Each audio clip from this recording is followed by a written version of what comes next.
Ethan Cole loved old things. He enjoyed looking at antiques, each one telling a story from the past. One day, he found a pocket watch in a small shop called Donovan's Curiosities. The brass case was shiny, and the ticking sound was steady, almost like a heartbeat. "That watch is special," the shopkeeper, an old man with cloudy eyes, said. "Be careful with it," Ethan laughed. "It's just a watch." The shopkeeper said nothing as Ethan paid and left. That night, he couldn't resist his curiosity. He wound the watch, feeling the gears move. The moment he finished, pain shot through his chest. His vision blurred, and he felt weak, as if something had been taken from him. Then, a vision appeared in his mind. A man stood in a subway station. The lights flickered. A train horn sounded in the distance. Suddenly, a scream. The man fell onto the tracks. The train rushed toward him. The vision ended before impact. Ethan gasped, sweat covering his face. His heart pounded. He looked at the watch and dropped it in shock. The hands had moved forward by 1 hour.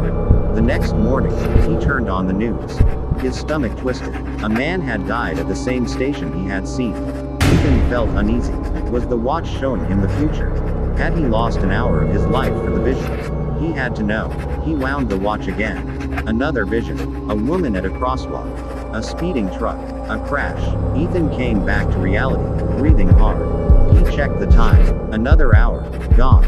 By the end of the week, he couldn't sleep. Death after death. People he didn't know, and he couldn't stop it. Every turn of the watch drained him. His face grew pale, his body weak.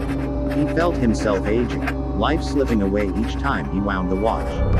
He tried to destroy it, but it wouldn't break. He threw it in the river, but the next morning, it was back on his nightstand, ticking. Finally, he went back to Donovan's Curiosities, holding the watch tightly. The shopkeeper looked up, his expression calm. "You wound it," he said. Ethan nodded. "How do I stop it?" The old man sighed. "There is only one way." Ethan already knew what he meant. The watch must take its final hour. The truth hit Ethan like a heavy weight. He held the watch, hearing its steady ticking. He had borrowed time. Now, time had come to take what was owed.